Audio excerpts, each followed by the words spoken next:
Everybody for coming to the special call meeting. Do we have anybody?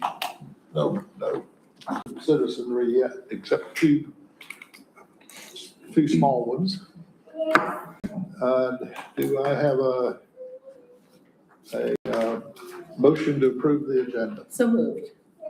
Second? All right, all in favor? Aye. Okay, next thing is the workshop. We're focused on the recreation, I'll call it a theme or whatever else in the section. Before we start on that, I would just kind of in guidance, from my standpoint, I believe we should be looking at this issue more in an aspirational way. That's a strategic way, not an operational way. So if we start dropping down into details of operation and asking you questions about what grass seed you're going to be putting out in October, I'm going to stop that. If we get too far beyond what I'm going to say, 2 or 3 councils, we're out in Never Land, I'll say, let's rethink that a little bit.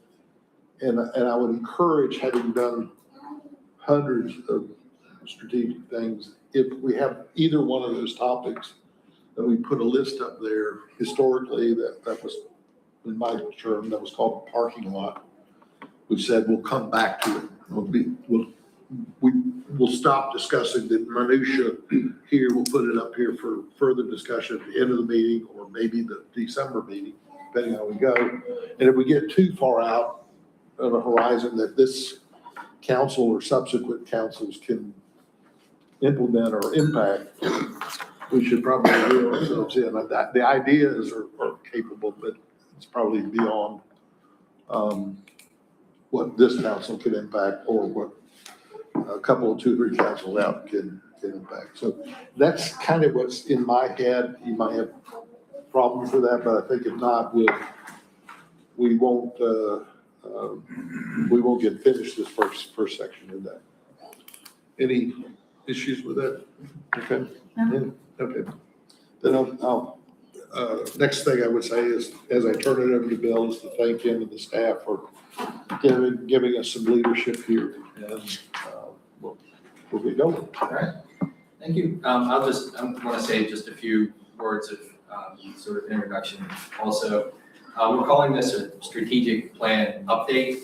I think it's a little more than the update that we've done in the last couple of sessions, simply because, as you can see, a lot's changed and a lot's been accomplished, and priorities may have changed. Could be that we don't change much. That'll be driven by council. But I want to start by suggesting that all of council just have an open mind. No ideas are off limits. This is aspirational, as the mayor mentioned. We want to be able to give equal time to each of you to express your thoughts as we go through this brainstorming session. I don't envision that it's like a yay or nay vote on anything during this session. We'll move forward by consensus. If it looks like there are nodding heads and agreement, we will start moving forward in those directions. And also just asking to stay on topic. And Jim mentioned having a parking lot. I think it's a great idea. I'll probably tear one of these sheets off and put it up on the wall. And if there are ideas that don't seem to be resolvable in the short term, we put them up there and as something we can discuss later. We have resources that we can consult if we need it. The Parks and Rec Master Plan and the Whitaker Park Master Plan are both on tabs up on the screen if we need to pull those up.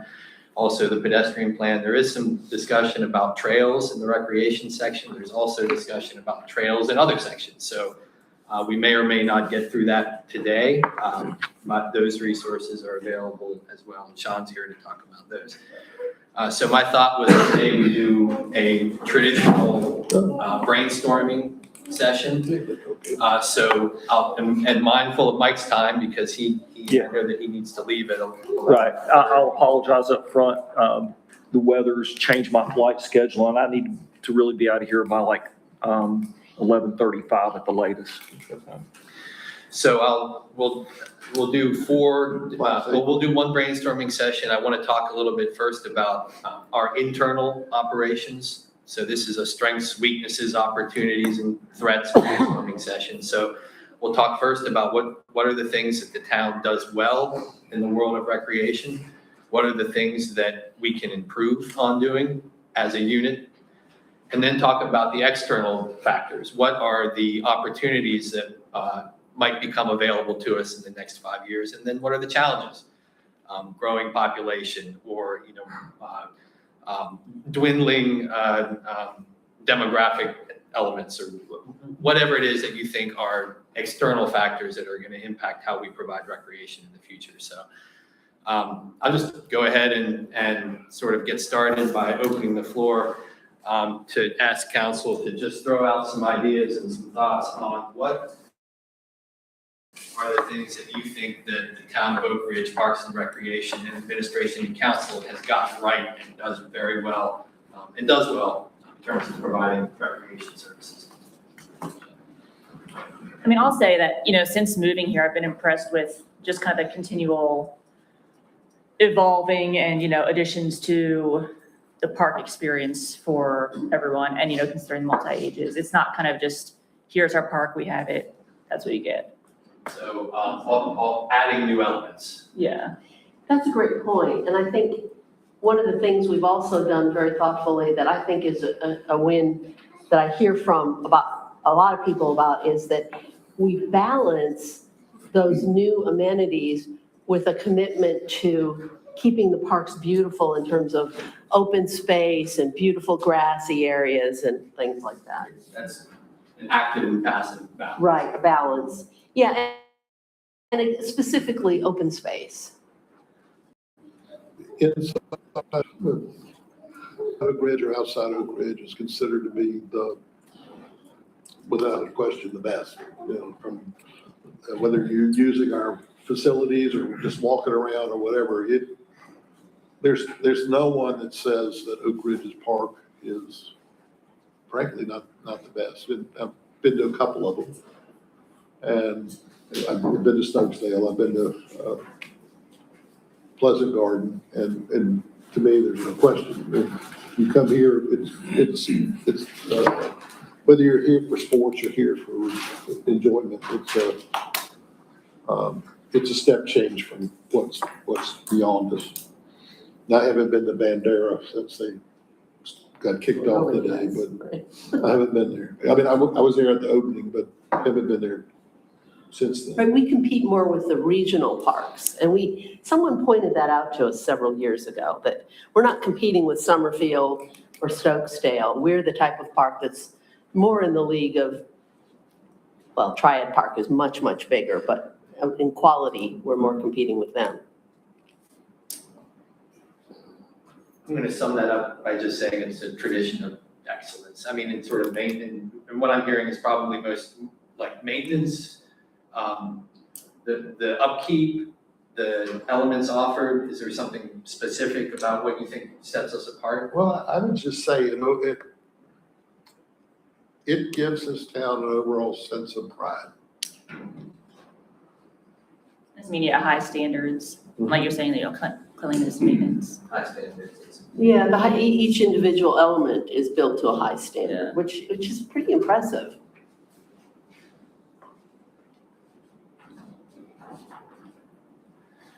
What else?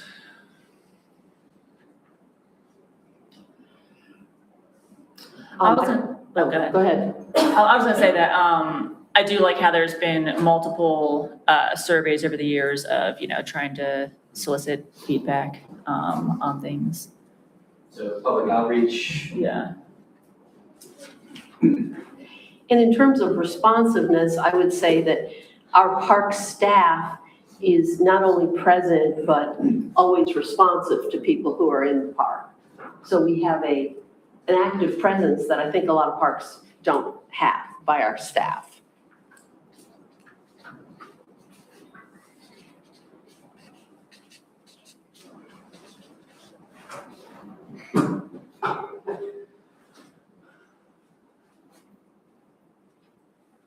Well, and besides responsive, you know, just observing at music in the park or the kickoff or whatever, the staff's not only just responsive, they're very personable, there's professionalism, there's, and the pride goes to your team too. And you see that, and to me, that's something that, you know, they're there to do a job, but they're doing the job in a very, very positive way. That's a good reflection. They're good ambassadors for our town. Do they wear a special, something to indicate that they're the park staff? I can't. Or general t-shirt. Just general t-shirts, but it's not necessarily highly noticeable, but they're there and they engage. I think that's a positive. You touched on events. I think our events in the park are another big plus because they turn our parks into community hubs. And, you know, the amphitheater really started that, but then events that are now held traditionally in the park, whether at the Veterans Honor Green, and then the farmhouse adding another community, and the shelters, of course, have long been there, but it makes it a community gathering place that people really respond to and love.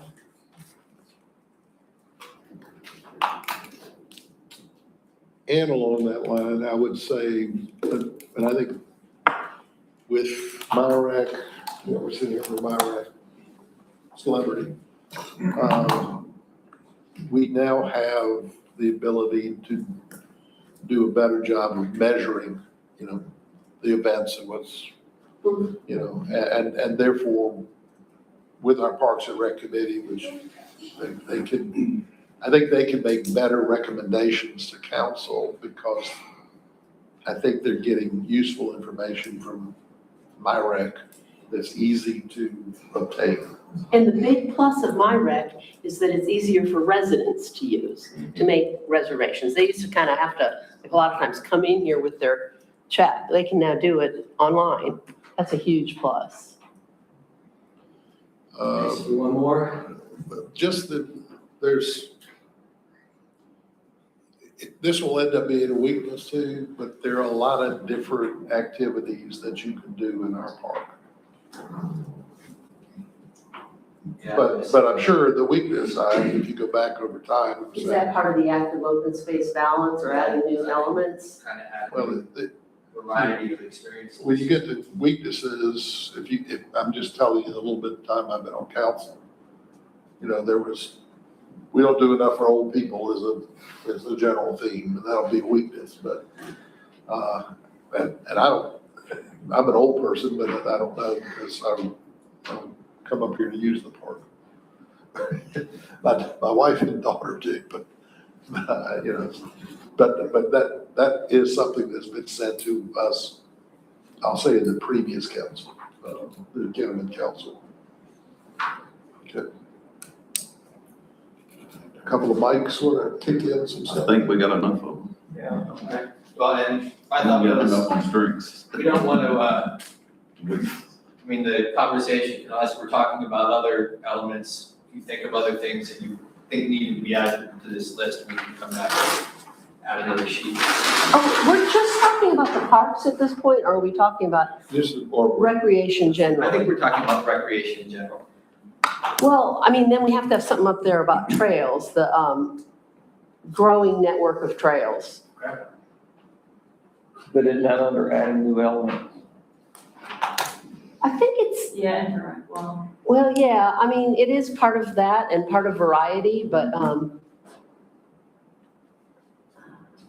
it goes beyond those were about the park specifically. It goes, the trails, the network of trails goes from within the park, extends beyond the parks. I think that's, it goes mountains to the sea. well, yeah, but they're not all MST trails. No, no, Local trails and MST, right?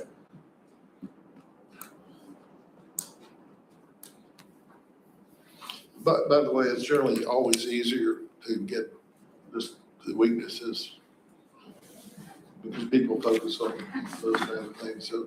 Parking. Parking, be more specifically. Lack thereof. Well, not always. I mean, only for certain events. And actually, would that be infrastructure or is that recreation? That's the weakness. It's recreation. Yeah, I'd say. It's a weakness of the park, we don't, Okay. for Bridge Fest, some events for music, we don't have enough parking. Special events. Well, it's not just special events. Go to Heritage Farm Park whenever the soccer practice is going on. So I'll say special events and general. I mean, Special and sports events. I mean, I think when there's not a sporting event, there's no problem over there. But so far, even for soccer practices, it's crowded. But are they out of parking? I haven't seen that.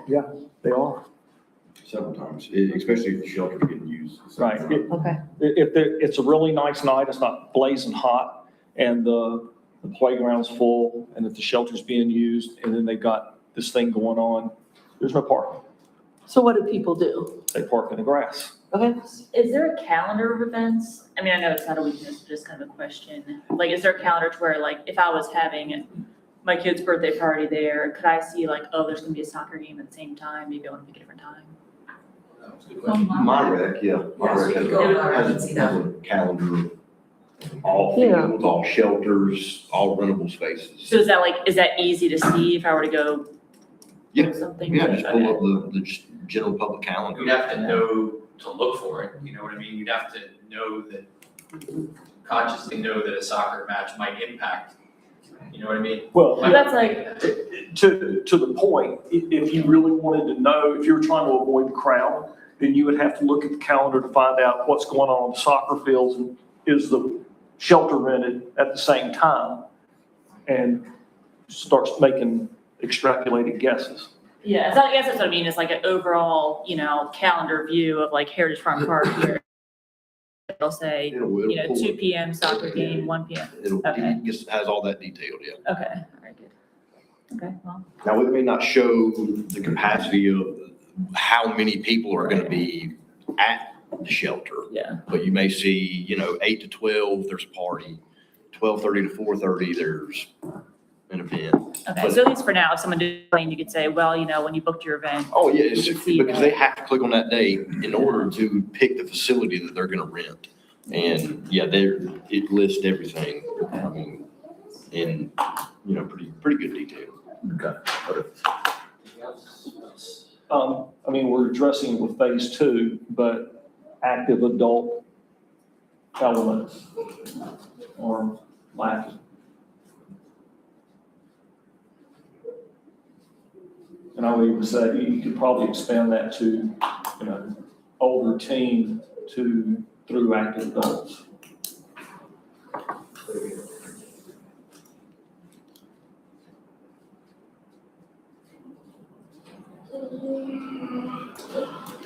I think one of the things that I hear from people the most, I'm thinking about someone I just talked to at the 4th of July event, 15 to is 65. people don't know what's in our parks. For instance, they don't know that there are trails back in the woods necessarily. Some people don't even know that there's another park. I've been shocked by that. So I think, and we don't have any sort of maps of the full, and then someone posted on Facebook that our MST trails are hard to find. I think, so all of this to me tells me that we need sort of maps somewhere, a need for maps and directional, like signage. So that, like a lot of times when you come to a park, you see a map, the amphitheater's here, this is that, here's how I get to the other park. We don't have anything like that. Now, you can't have that everywhere, but I think at main entrances, we should have some sort of, whether it's a kiosk or something smaller, and then it's mirrored on the website. And this is aspirational because you're not going to do this in a day, right? You could start with having it on the web in a print brochure or something old-fashioned like that and build up to where you are able to do it in the parks. But there's a lot of stuff needed for that. I'm gonna draw the line at a yellow brick road that you would have to suggest. What? What's the Yellow Brick Road? I'm sorry. I'm just teasing you, that's all. Yeah, okay. Yellow Brick Road. that kind of makes me think also, kind of what I was thinking of, it's like, once we have certain things in the park, I don't want it to be like, all right, that's done, let's move on to the next thing. It's like how we could improve the user experience, right? And like, That's a great way to put it, improving the user experience. yeah, so it's like between, wayfinding, I know you mentioned, and also shade structures. Like I know there's a lot of areas that are lacking in shade, like some of the older areas, so.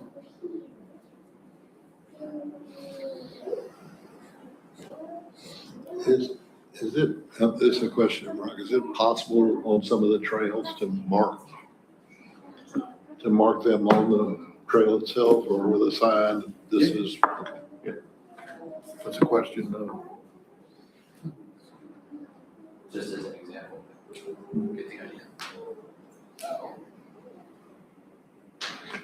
And then the other, kind of related to a strength, having the surveys, but then a weakness is, we have the results of the survey, but then I know we can't get everything at once, there are higher priorities.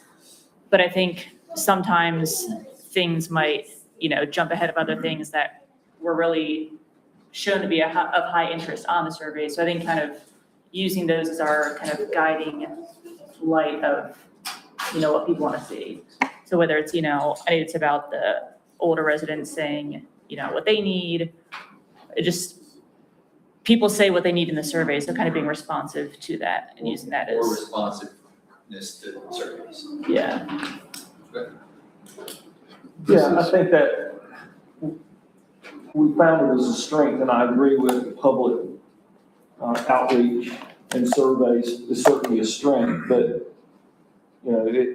if we're not doing it at some pace, at some tact time, then, we're operating off of a 10-year, I'm just picking a number, a 10-year-old survey, and Oak Ridge has grown.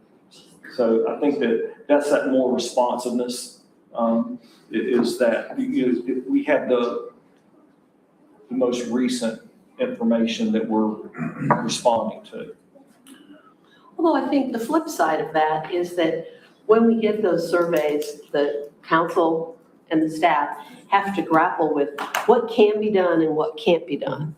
And maybe sometimes the problem is we need better communication. And it's such a tough nut without a local newspaper and without, like a monthly mailer from the town, which would be just a deal breaker. But we also have to be able to take that information, digest it, which we always do, but then continue to communicate, like the direction and the rationale. Right, and I agree with you.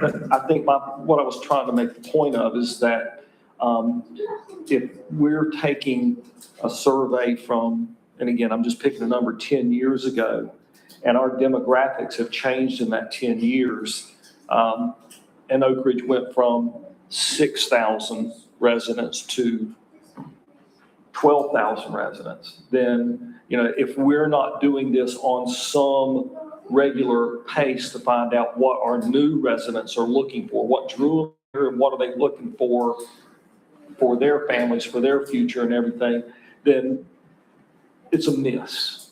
It's not necessarily a weakness, it's a miss.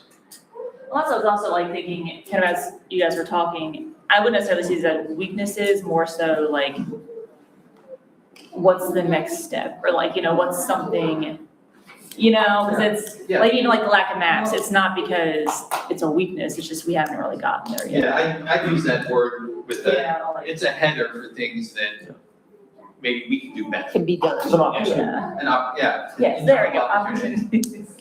Well, yeah. This suggestion is starting as a question. We have two parks. We talked about our two parks. Have we put our parks in a grid so that we can identify areas for safety response?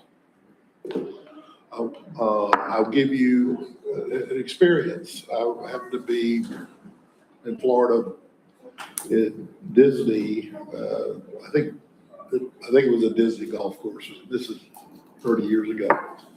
But a guy in the foursome before me, this a long time ago, because I was still playing golf and I hated it. but the guy in front of us was doing down near the water hole and got bit by, I guess, a water moccasin or something. It was amazing to see Disney's response because the emergency shifted from grid to grid. So they dealt with this emergency as they moved him. When they got into that grid, that went back to normal activity and like perfection. The activity went into another grid and everything around them was the imagination world of Disney, but in the emergency was contained. We happen to be very fortunate that at our corner down here, most of our firemen are also EMTs and can respond quickly, But I'm not sure that we can tell them that unless we put a grid on for safety. We're having an emergency in X, Y, Z space in the park. If they knew it, they could go directly there instead of riding around looking for a problem.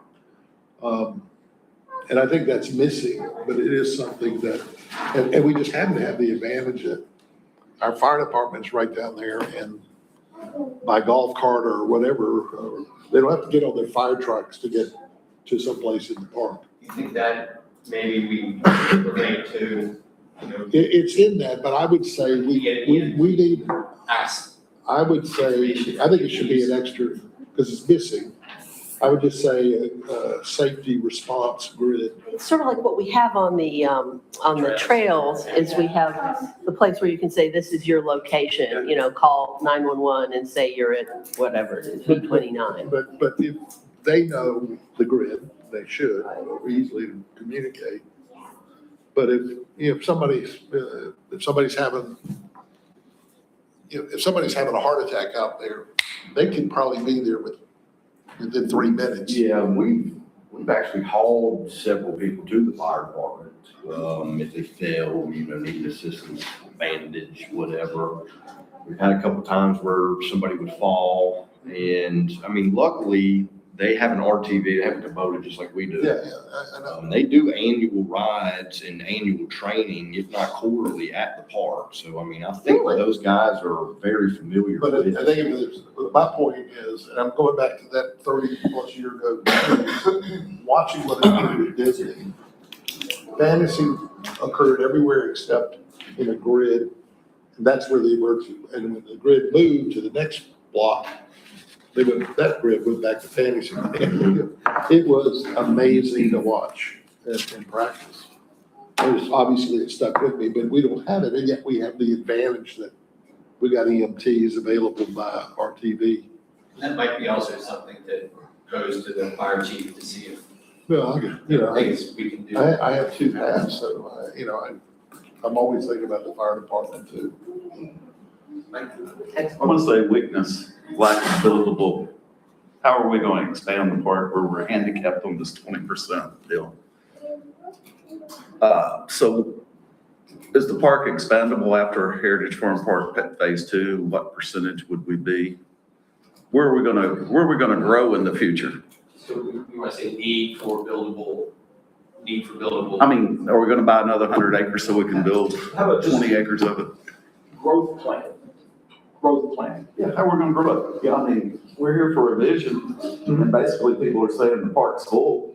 Well, Buildable stuff. it's all on the table. Yeah.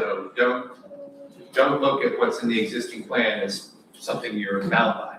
I thought the 20% was established for the town park, Okay. not Heritage Farm Park. That's- I think the only thing, But there's nothing in there that says that, it says in there specifically, is gonna be left for open spaces and agriculture. that's what I was gonna I say, mean, that's the so- limitation on that part. So what do we It's not a got left to percentage. build on?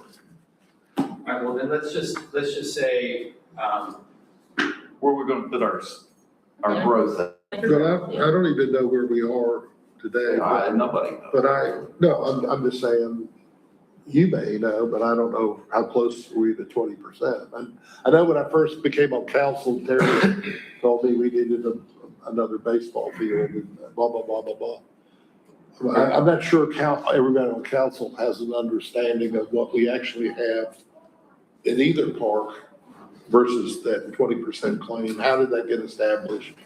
How did this statement about, how did that get done? And I think that rather than go through that might be something to put on a parking lot to get those facts so the council understands it.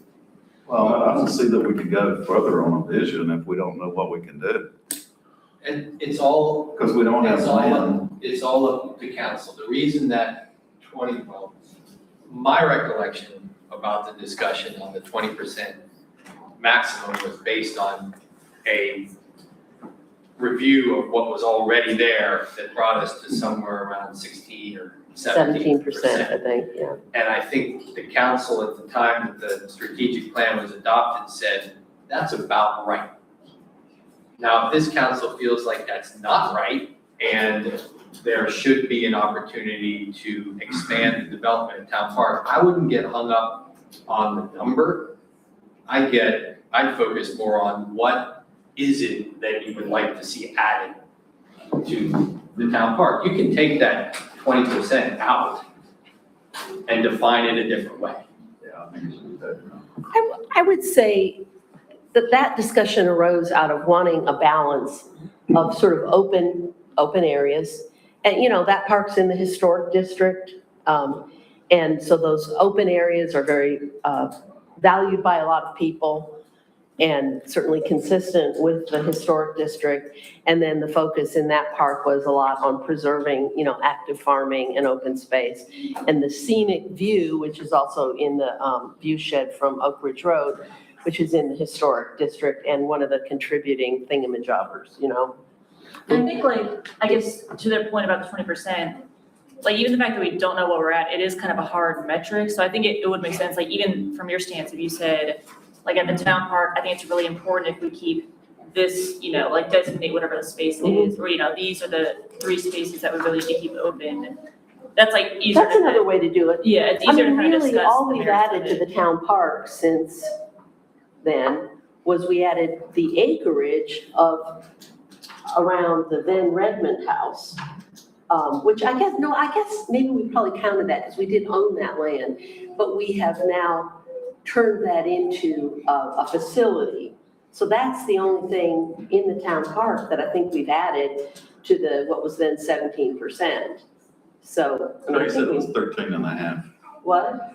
When Terry was talking about the softball field or a shorter field, when we were talking about in the meeting when he was here, he came in with a piece of paper and showed me and Mike, we're only at 13.5%. Well, that isn't what was presented at the previous strategic plan. Which is why I'd say don't get hung up on the number, because I know the intention was, however it was defined, was council felt like we were close to where they wanted to be in terms of active. So whether you say it's 13, 14, or 16, I think is irrelevant.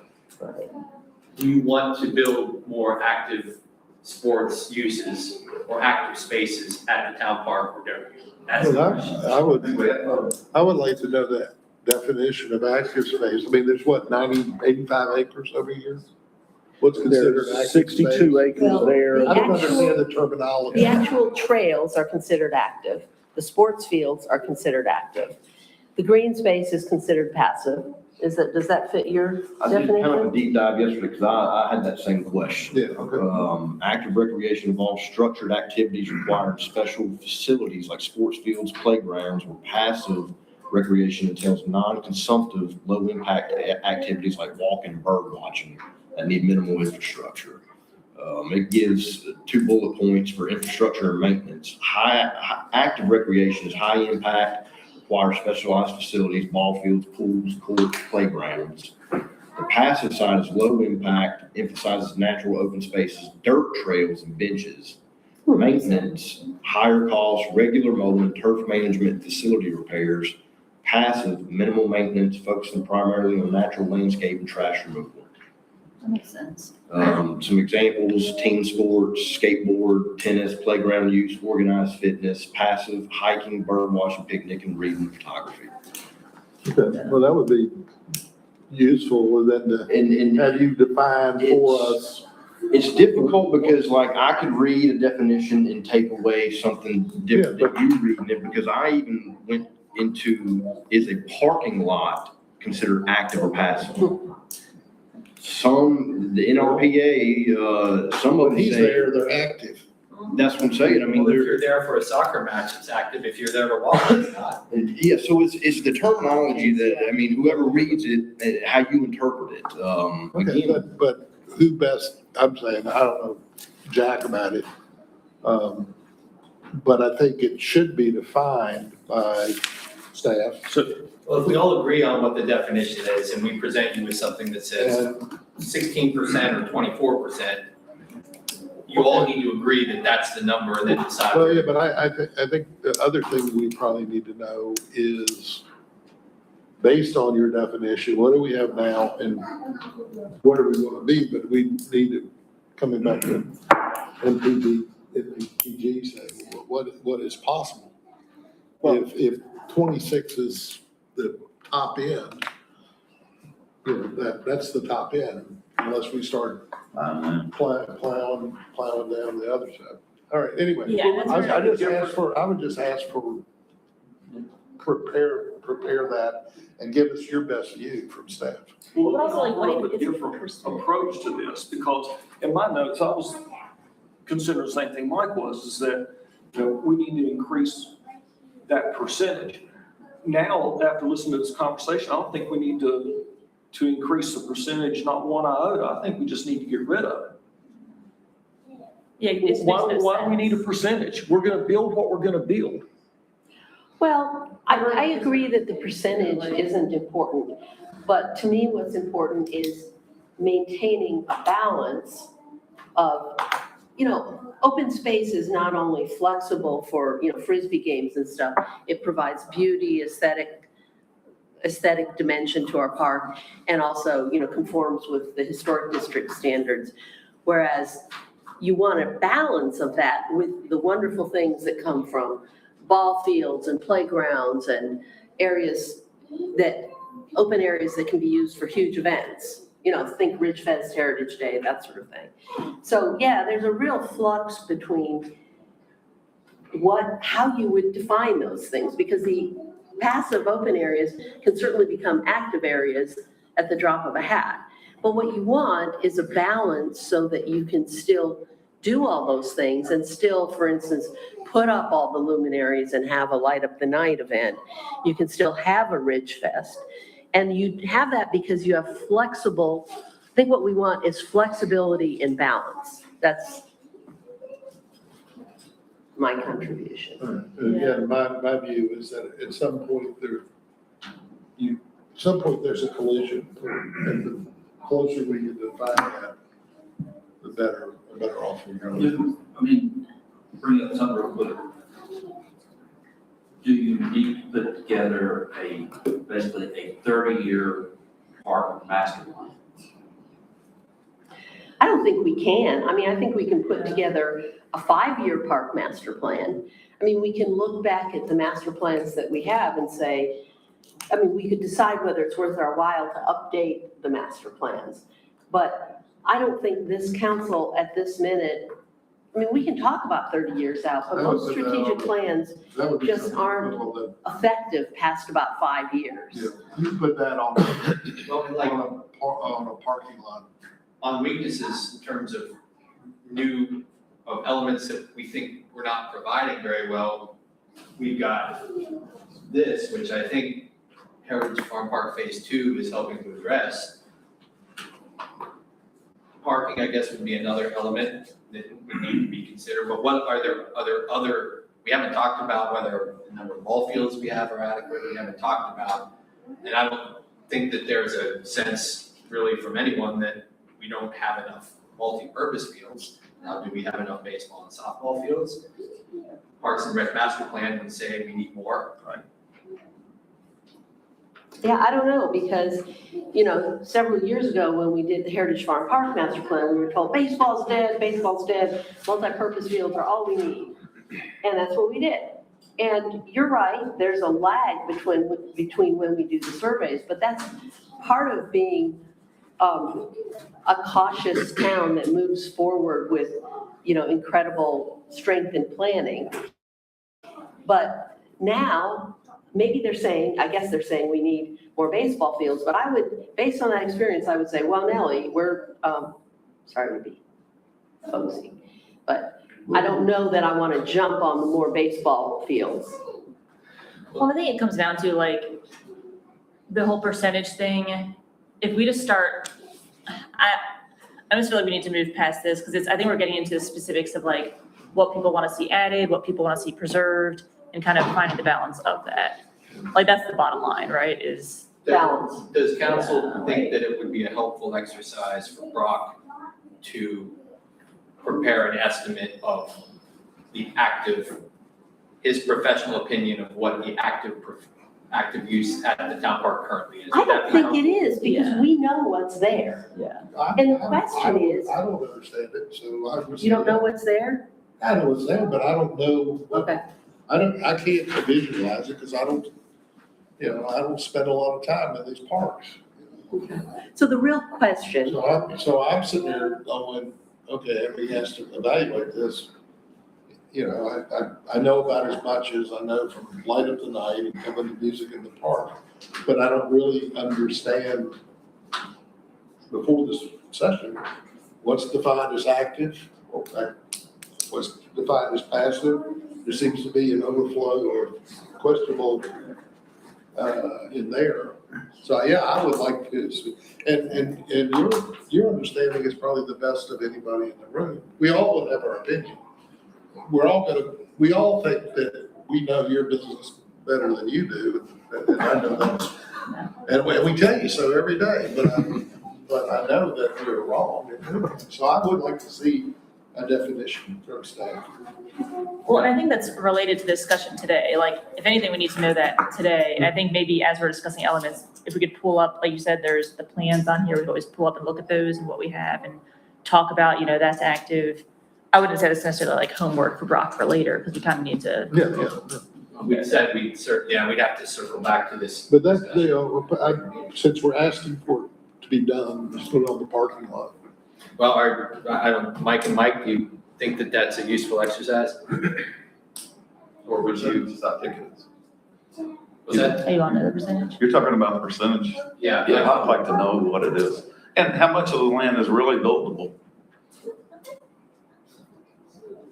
I mean, that's, we can have 50 acres over there, but that doesn't mean it's all buildable. I mean, you got hills, what can you really do with it? I mean.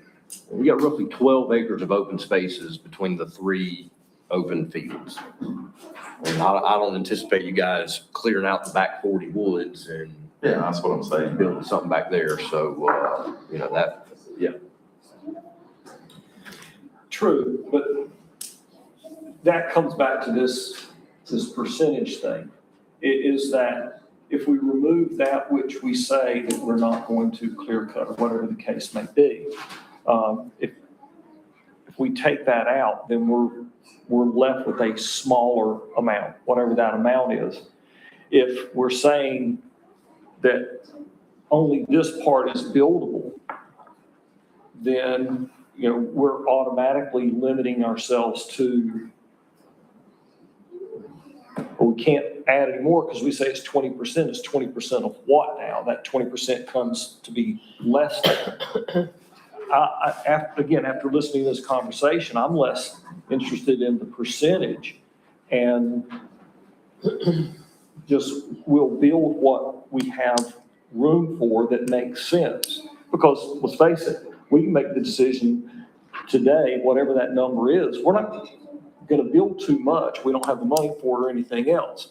5 years from now, 10 years from now, we're probably not going to be on the council, and that council is going to make a decision on whether they put stuff in or not.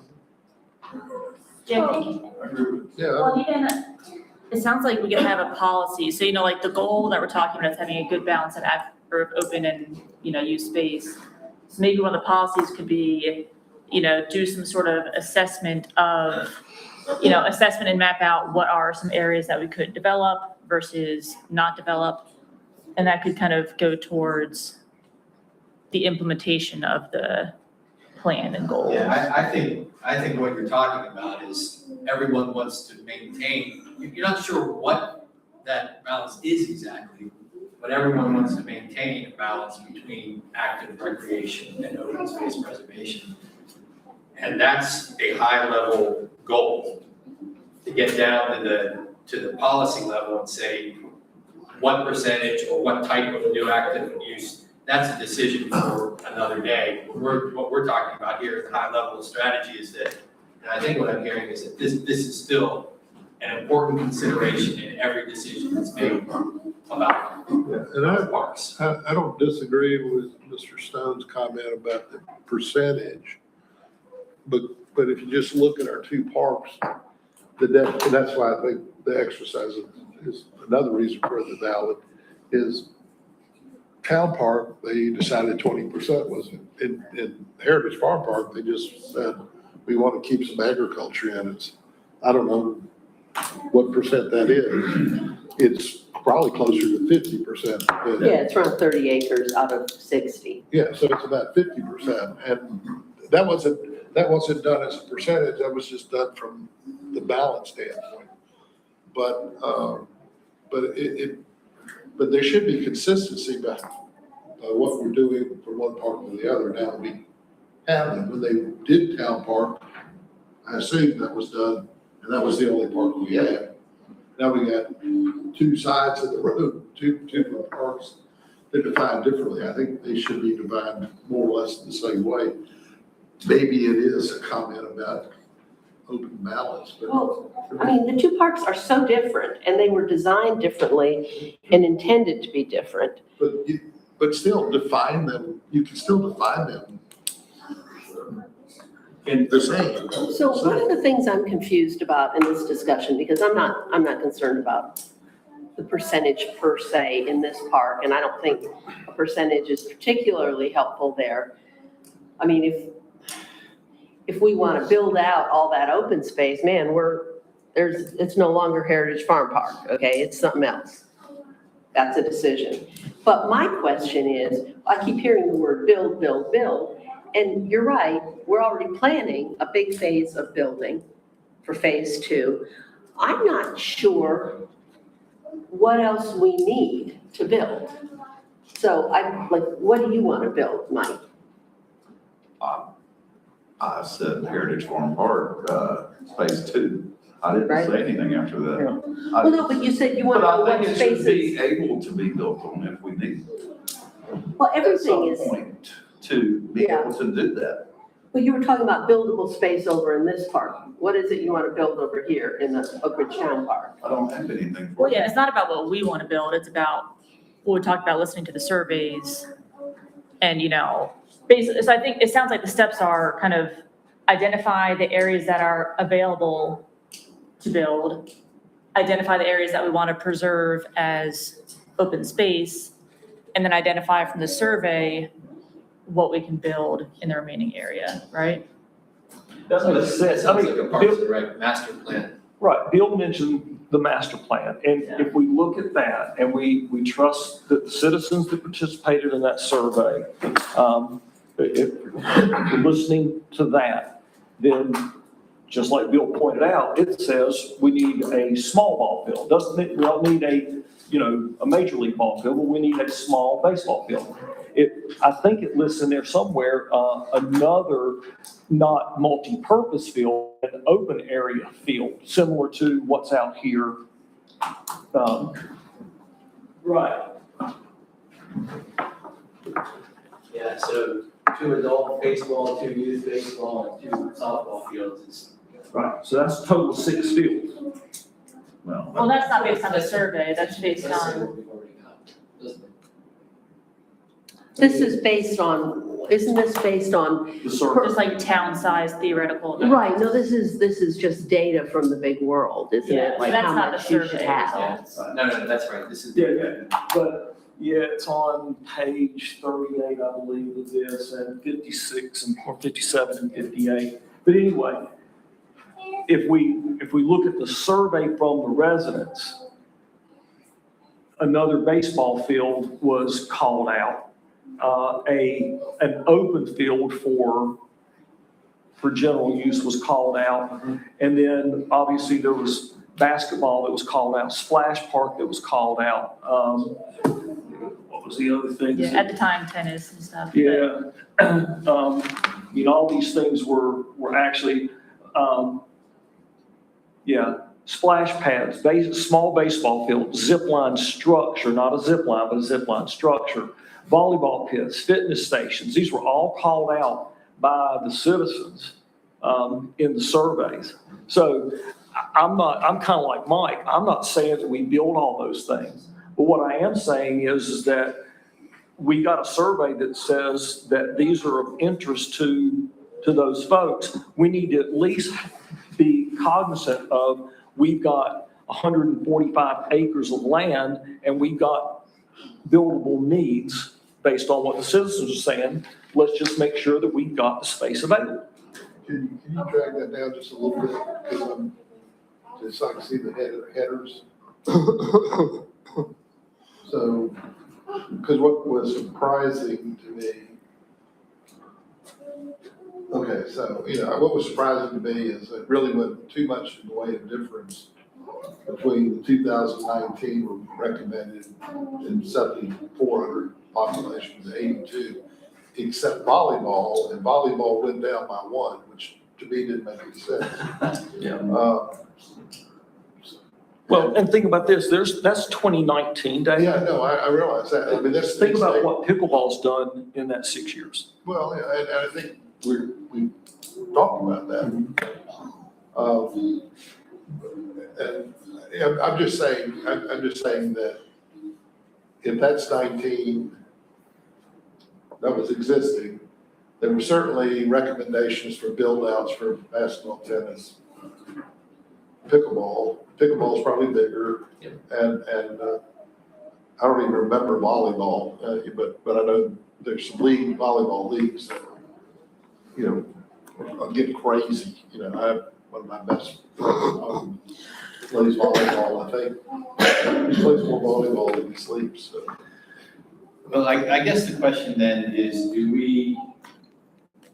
this needs more discussion, and whether that involves Brock doing a little deeper dive, or whether that involves putting into the strategic plan that we need an update to our facilities plans to do a longer-term vision for the build-out at both Oak Ridge Town Park and potentially Heritage Farm Park, given that we got a master plan. It's much more recent for Heritage Farm. What I heard from a couple is that knowing what the percentage of active and passive is would be good.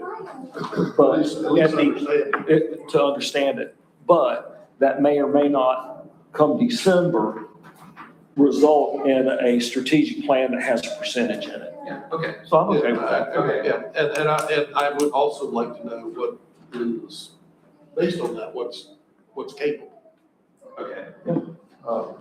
And. All right, well, before we leave this section, because I know we've got to keep moving on, just a question for council.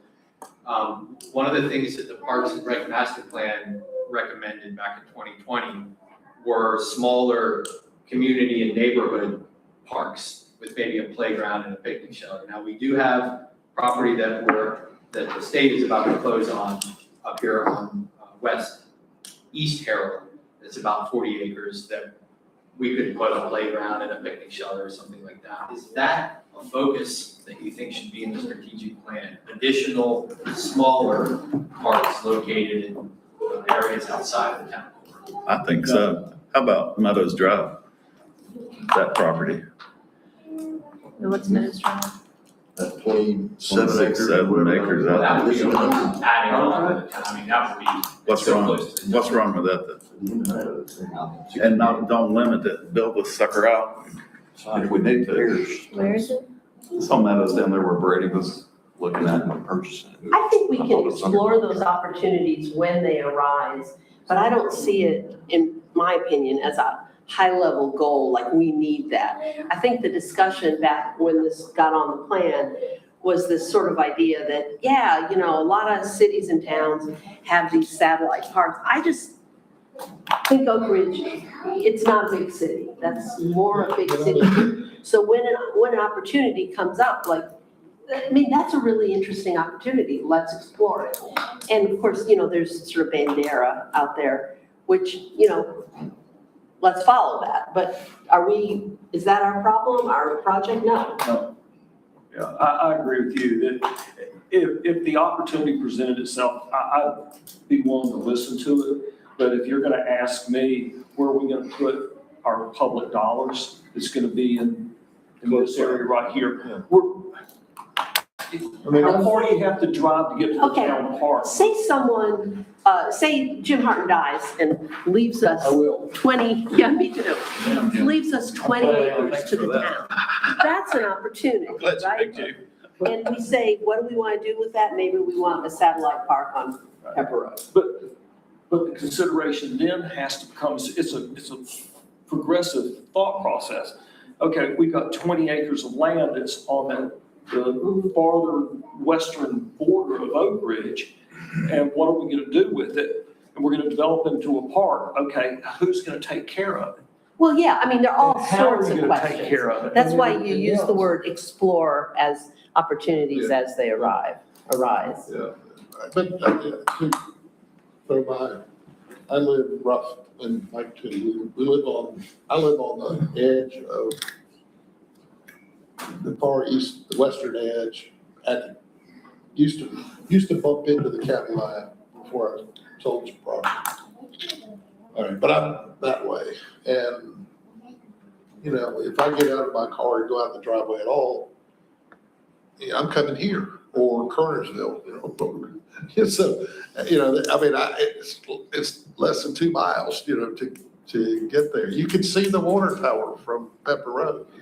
This would be more about. I don't know how far it is to. Kids riding a bike. I think you can reach any point here in 10 minutes from Oak Ridge. Yeah. I mean, you could be at the far end and. Yeah. Which I think was Ann's point, and I think that's I correct. would look at those things opportunistically, not. Hey, before we exit this, can I just add the improved user experience? One of the things that we're seeing actually I don't know. is as Music in the Park gets more and more popular, our amphitheater stage ain't big enough. Bill's deleted. Can you say that again? I couldn't hear you. Yeah, so if we're gonna improve the user experience, if you come to a Music in the Park, the amphitheater is great. The amphitheater stage just ain't big enough, We haven't heard that feedback from anyone. okay? Big enough for what? And what was that? Well. The band's perspective, or you mean the stage where the band's? Okay, so when we envisioned the amphitheater, we said productions of this, that, and the other. It's, walk on that stage, it ain't that big. Would we be doing ourselves better, To expand it. to expand, not the amphitheater, but to expand the stage area so that, you look at the special occasion band, there's 5 guys, and they're elbow to elbow, along with the amps and everything else there. Okay, look, they're not gonna complain because they don't want to say, well, we're not bringing them back because they're bitching about it. Well, the other thing I would say. But the previous week, there were 30 people in an orchestra. We've had 2 performances of plays. I haven't heard that feedback, and I'm not saying it's not true. I'm not I just haven't heard that suggesting there's feedback yet. anything, but we haven't had feedback about a lot of these things. I'm just asking if that is, from a user experience, would that be advantageous? Well, user experience usually refers to the public. So in other words, the bands, that's really a town, that's a town direction. Do we want to have things that need more space up there? But it's not a user experience. Ask the people who have been our performers, their feedback on that space. Well, and maybe we're losing opportunities for bigger productions. That's correct. I think it's like this. That's correct. Yeah. We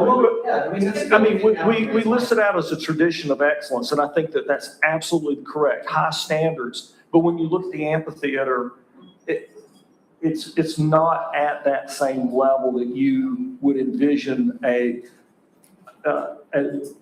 excellent.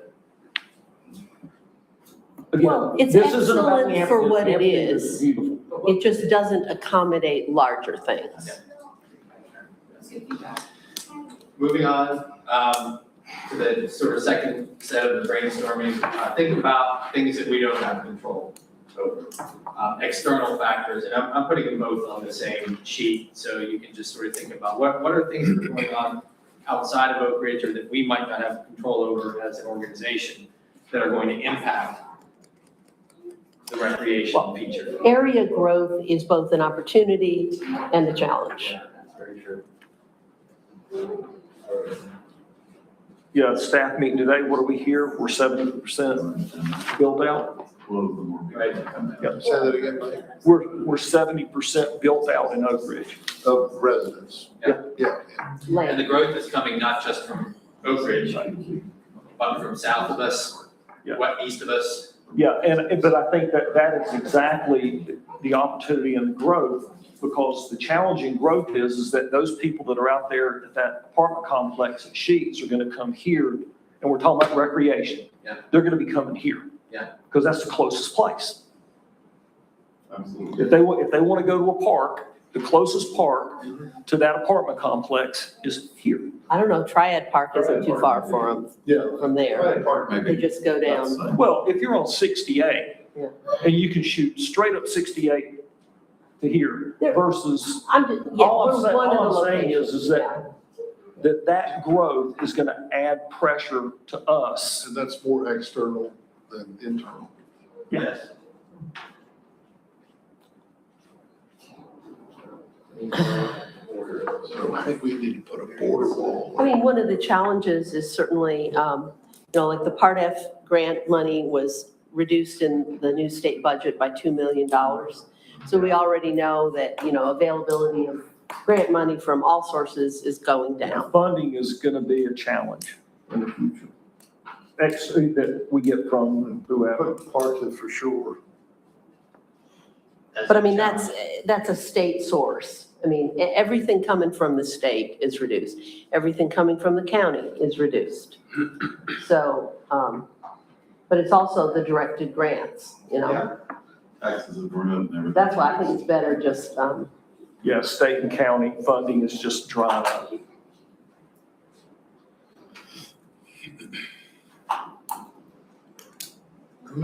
I'm not sure if this is, which category this is, but I think we currently know from most of our builders that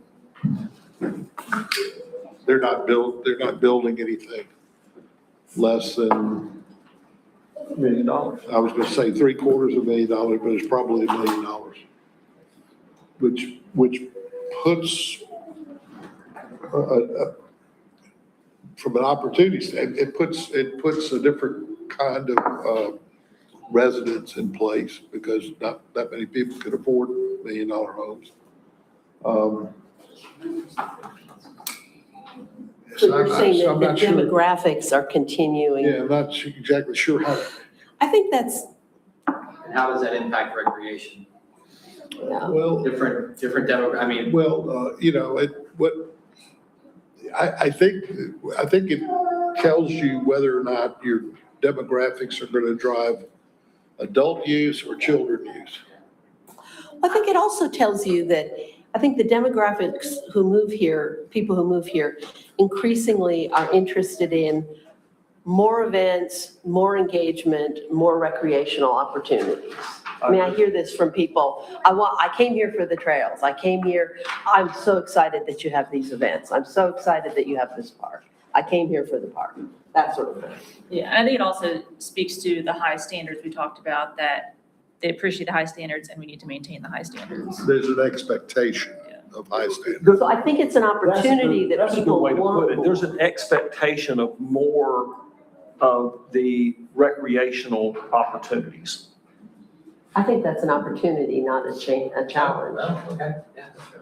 The expectation of wanting more. In other words, our parks, even if you did nothing to them beyond what we've planned for phase 2, there is room for so much expansion of community engagement and bringing people in, So We can handle more. You're talking about more More facilities, facilities and events. Yeah, I'm more talking, amenities.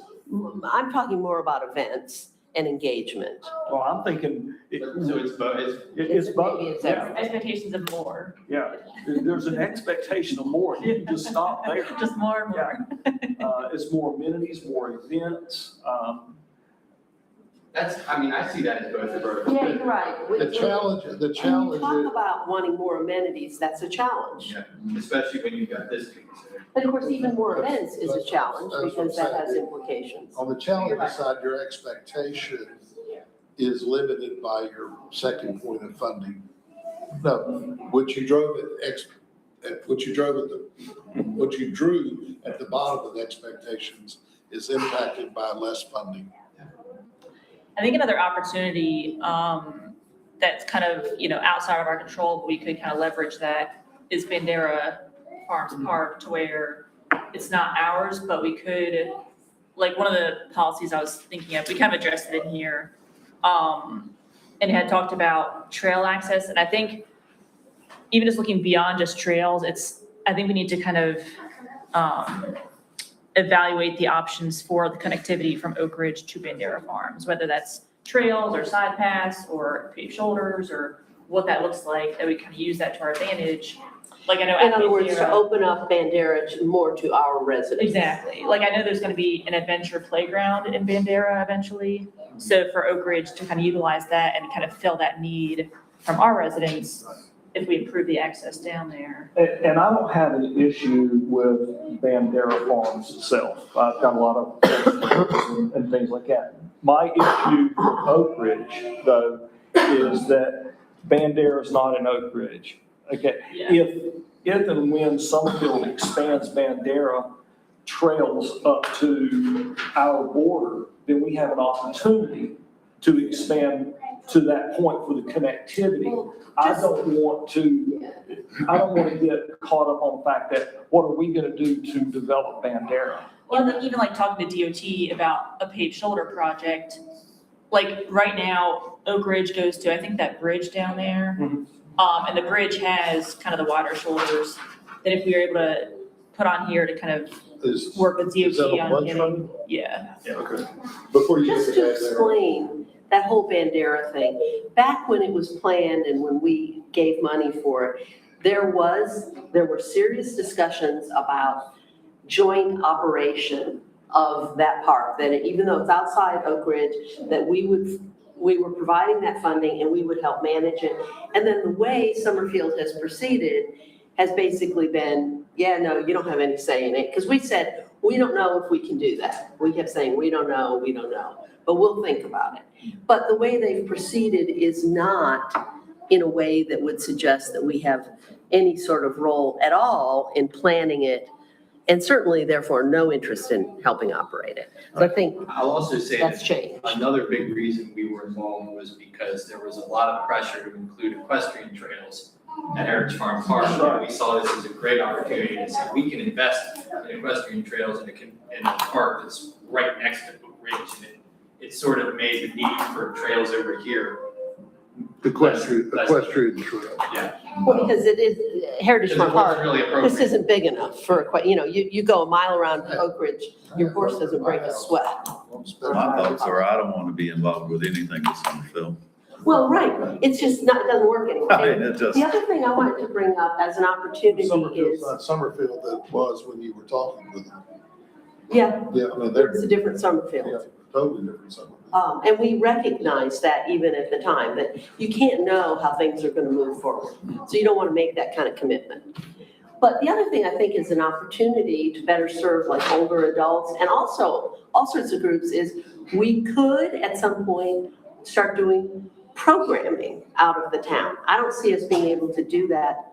Well, we certainly can't do it today, but say we want to offer, chair yoga for seniors, and instead of just letting a chair yoga teacher rent the farmhouse and put out the word, we say to that person, you provide that, you pay us, but we put out the word. Maybe there's some sort of Frisbee team out on the, we start organizing the programming. There are all sorts of things that people want to do in our park. And then they look at us and they say, I said, well, you can propose that and you can do that. And they say, no, I want you to do that. I'm like, well, no, we don't do that. We don't do programs. But that's the problem of growth, it's a challenging growth, is that when I grew up in this area, working on tobacco farms in this area, it was all about community, it was all about sharing, it was all about volunteerism, everything like that. And now it's, what are you giving? Right, what amenity are you gonna give me? So I think it's part of that more is programming. But I think the challenge to that is staffing and tax dollars. Actually, you got enough time to do all that. In the sleep. We let you sleep? I'm sorry. I didn't realize that.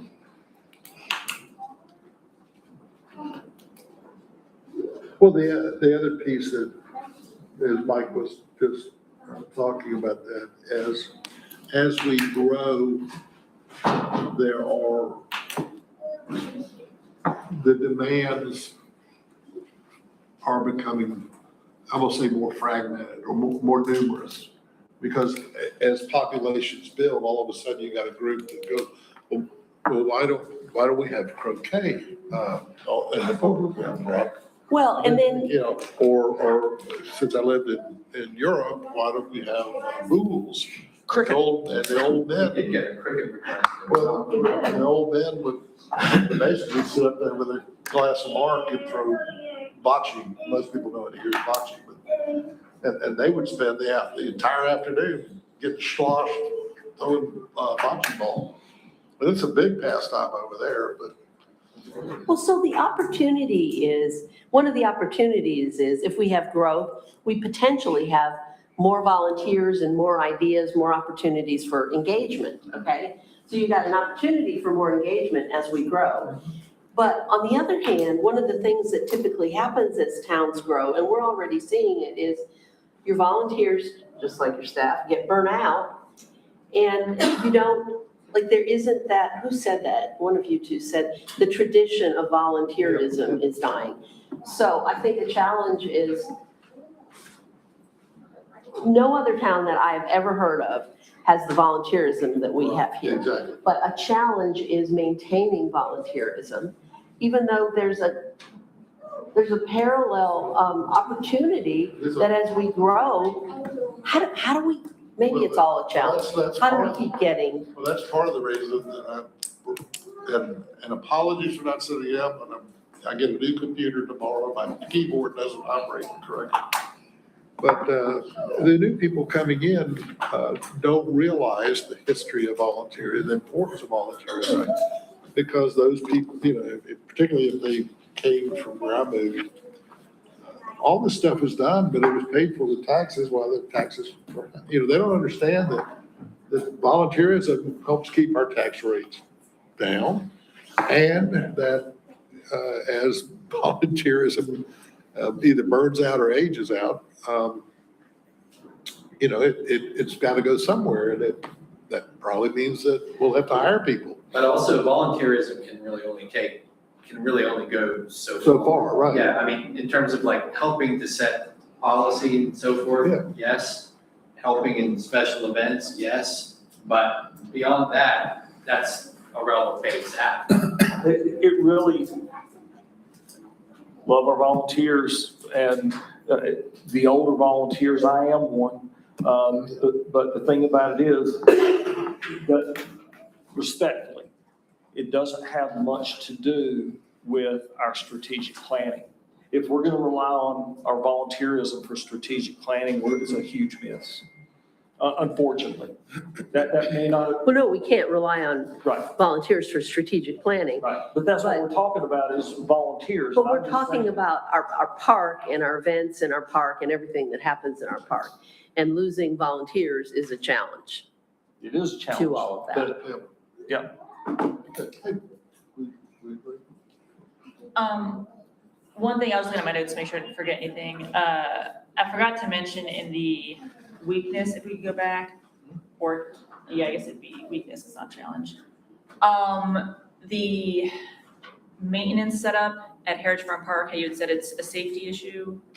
The, how, you know, the access to shop and all that. Yeah. So I think that could maybe be a weakness. How we talked about you know, long-term, finding a new location for that potentially. So the location of the maintenance building. Yeah, how kind of in the midst of all the goings And let on. me add that, and I didn't know, I thought this might go in infrastructure, but here's just as well. I agree with Lindsay that maintenance building, you and I have had this conversation. But as we grow and as we do other things, we probably need to look at is our maintenance facility setup what we would expect to have in a world-class park, in that excellence. You know, having a maintenance facility that's right beside of a playground, you know, is probably not the tradition of excellence. It's what we have, but if we're looking at a 10-year plan or a 5-year plan for strategic planning, that might be one of those things where we go, and again, this is probably infrastructure instead, is our infrastructure in the right place, the right amount of it at the right time? And from our current shed, I can take you 80 yards north and east, and the fire department just built a replacement maintenance shed. And that was roughly $250,000. Yeah, $200,000. Wait, I Again, missed what Mike said. What did you say, Mike? where are we I going to said, get I don't see us doing that in the next 5 years, Okay. because we don't have any money. I think that's related to overall That's a- master planning. Yeah, that's just about, If we're gonna address parking, it would be great. Yeah. build one area, put it all in plan. There's probably 6 on the list or something. Okay. Okay, anything else?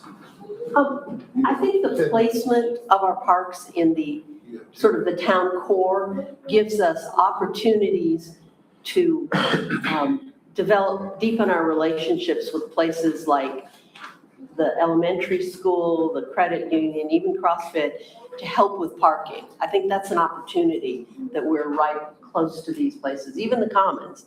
Because, you know, we could say, man, we don't have enough parking, but we also don't have enough money to build a parking lot.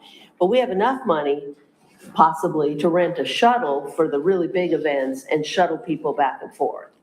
I can't see it happening at the Commons, because they're full. Maybe not. I'm just saying, They're pretty much full. we're near a lot of places. Well, and Mike, I agree with you. It wasn't too many years ago that we were having conversation with Philip about just putting a trail in from the commons, from the sidewalk. It would come down beside of Sam's property, and that went absolutely nowhere fast. And it was simply because you're going to take up space for an event at the town park, and my shoppers at Lowe's can't get in there. I get it. What? I didn't understand that. What am I missing? Don't you remember when we had that conversation about adding in a walking trail off of the sidewalk on 150 so that it would come down and you could walk to the town park? You mean sort of through the field, the Mhm. septic field? Right. And Philip, we were talking, said, you know, Philip could have a few engineered things done to where the spray fields, you're not walking through when it's spraying and everything else. But we could have that. But Philip's position was that his tenants don't want to give up their parking spaces for a town event. Oh, I see. Yeah. Fine. Yeah. I just threw that in there because it's also I get it. nearby. That's perfect. It depends on the event, the But your time. idea about if we fill up at Bridge Fest, Mhm. that maybe Right. with the elementary school, we could have a shuttle going back and forth. Sure. Something Yeah, like school or churches or You things that could are always call as Mark utilized in the Smith. evening. Right. that. Do what? Yeah, well, anybody can call Mark Smith up and ask him, except for me. I might ask him. What did you Rob, say? give him a call. Chad's always been very open. I didn't say Chad, I said Mark. I don't know who Chad is, but. I You know think who Mark Mark Smith is. He isn't part at all. Yeah, I'm just not hearing what you said. What about Mark Smith? Just give him a call and ask him if we can use the parking. Oh. Well, I mean, we could.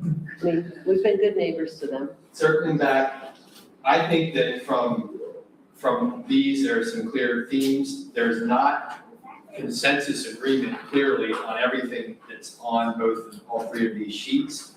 So I think what staff will attempt to do, and again, and I also want to move to the actual text of the existing plan so we can have discussion about that as well. But I think what we can start to do is see, some themes. The open space balance is still something that we want to maintain as a goal. This sort of tradition of excellence and just making sure everything we do is high standard. There's some other elements like the wayfinding and maps and directional signage that I think has some consensus support. But when we start putting these goals as drafts and share with council, that'll be an opportunity for you guys to discuss them more, flesh them out a little bit more. I can see 3 or 4 kind of overarching goals that are coming out of these opportunities and strengths and so forth. So give us a chance to kind of compile those ideas and put them into something that's more actionable. But I would also say that through the discussion, I did not hear anything that would cause a food fight on anything that was discussed. No. You know, Well, I think the one that's gonna need further fleshing out is getting more detail on this, the balance. On what that means. Right, and we've got that, so, yeah, really starting to flesh this out, I think, is the big discussion point that we need to continue to this week. I'm just gonna start. Well, and that, I think that bears fruit mostly in consideration of the master plans. So I think there may be sort of overall agreement that there should be a balance, there should be flexibility. Maybe there shouldn't be a hard limit, but I think where we might disagree is on what to put in a master plan. But that's simply a task for later, right? Yeah. To create, okay, so that's not part of the master plan, strategic plan per se. Right, so when we start putting the draft together, so we all agree on kind of what each of those terms mean, like the goal is kind of where you want to end up. That's where you want to be. The policies and objectives are how you get there. So you want to have a balance, well, then one objective is to maybe prepare a master plan that lays out what that balance looks like. And another thing, sorry, looking at my notes again, it's hard with all the highlights. So I guess an area for opportunity, not necessarily weakness. But when I was on the trail walk with Ann Steele, we kind of discussed, coming to an agreement on, the trails and all that, and that they're great, but I think everyone could benefit from having standards of just how they're put in, any buffer, being a good neighbor. And she agreed with that. And we talked about, coming to some discussion and compromise, even just it'd be good for the town to say hey, the council worked with MST and we came together on what these standards are, just so that, certain rules that support trail development, but also that people in the town know, okay, if they put this in, the house that they're dealing with in, was it Pemberley, that, fence or buffer, whatever it is, just to have those defined standards, because that is a weakness. It's we kind of just. Trail, policies. Standard, yeah, Yeah, just trail standards. Construction or location standards. Ann kind of alluded to that at the town council meeting, that the conversation you guys had. And it does make sense that if forward-looking, when we decide to put trails in, if there's sufficient buffer and sufficient width and things like that, then certainly that helps MST, it helps the town. Again, it sets that standard of excellence or tradition of excellence. If you write a slash and put guidelines. 'cause Yeah, sometimes- guidelines, standards, whatever, yeah. Sometimes all you need is a guideline, not, standards are And kind of a harder. Coming off of trails, I think that the other thing that comes out of the pedestrian plan and out of the strategic plan as an opportunity is continuing to foster connectivity in our town. And I think that encompasses, for recreation, that encompasses a lot of things. Connectivity, not just between our parks, but between our neighborhoods, between the trails. I just think connectivity continues to be an opportunity. So yeah, that's maybe just growth and expectation of more amenities.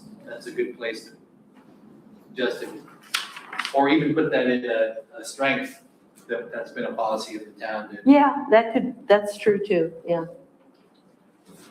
Policy of connectivity has been a strength. I mean, it's why, you look at those sidewalks and you think about how those sidewalks are connecting to sidewalks that go to our parks.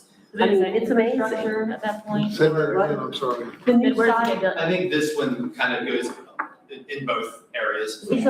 but connectivity to our parks and to our trails is a strength of our recreational offerings. In other words, how does somebody get there? That's been a Yeah. big discussion in past years, but maybe not so much with this council. But I think it's big. Well, yeah, I'm not shutting down. I'm just saying, is that an infrastructure discussion or a recreation discussion? I think it kind of like I think straddles. it's both. It straddles, and a lot of issues straddle. Yeah. And that's fine. Should we, I'll leave it up to the mayor and the rest of the council if you want to take an opportunity to go through the markup.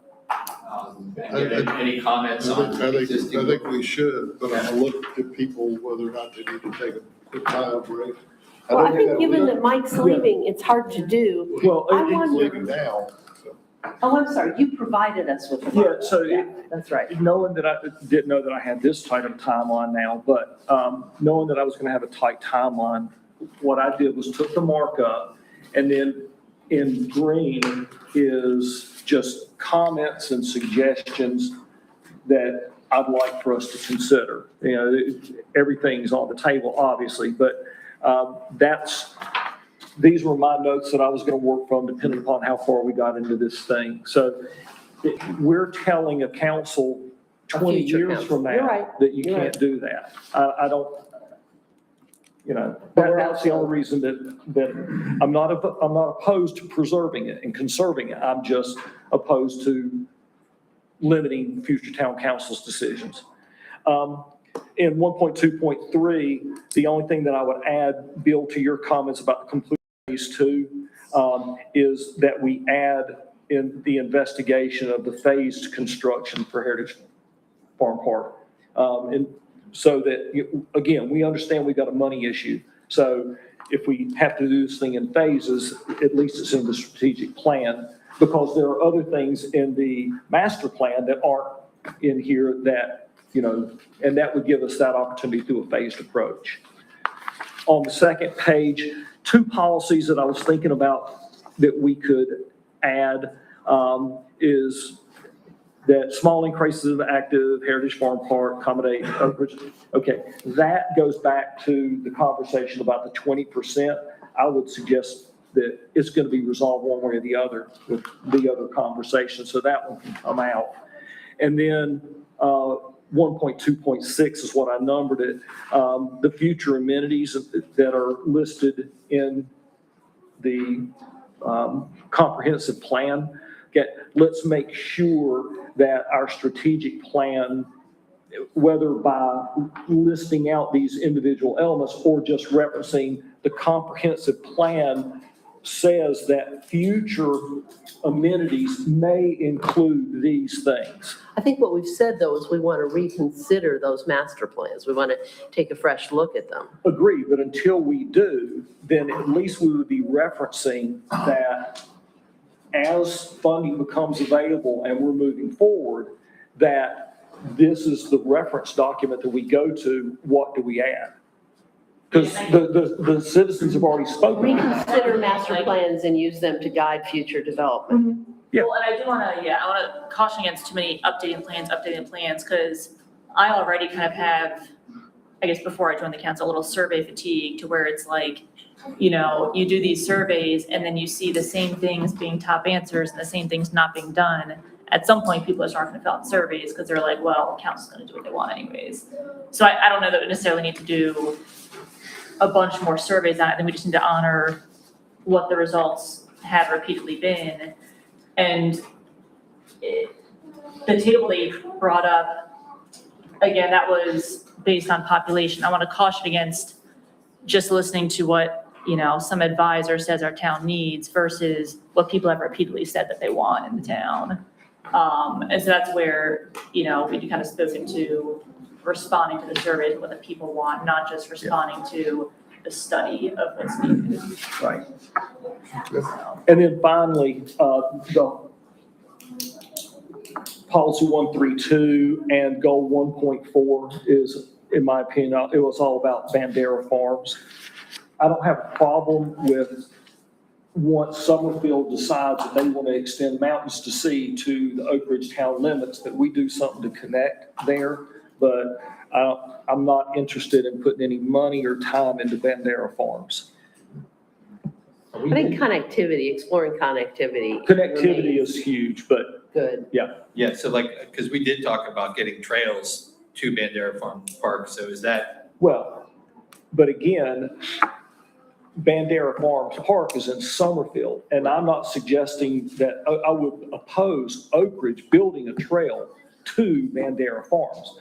We'll build it to the Summerfield line. Right. But if they're not gonna connect to us, we're sure as hell not gonna connect to yeah, them. trails within our jurisdiction? Right. I got you. Exactly. But I mean, that exploring It gets us pretty connectivity much, often involves, conversation. And, we can get this far, you guys can do this part. Right. That's a and discussion. encourage Summerfield Yeah, to do I the mean, same. Right. that's something we could work on that isn't big and operational. I apologize for having to dart out. This was not my intent. This is being recorded, right? Yes. Okay, so I will, whenever I get to Chicago later on, I'll take a look at the rest of this. I appreciate your tolerance on a jacked up travel schedule. Well, thanks for being here. Can we have a bathroom break while he goes? I was suggesting that. Yeah. That we take a quick. Oh, were you? Okay, excellent. And then come back and finish, get every, all four. Yeah, Sean, can you pause this while we break? I got 45 minutes to go on air. Wow, good luck. Somebody, I think he's got the airport down to science. He's leading.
Well, yeah, go ahead. Okay. Okay, anyone, I mean, I guess the intention here was to simply review the draft of the changes that I proposed, just updates and any comments on the existing goals and policies. I would come back to one of the things that, Stone referenced.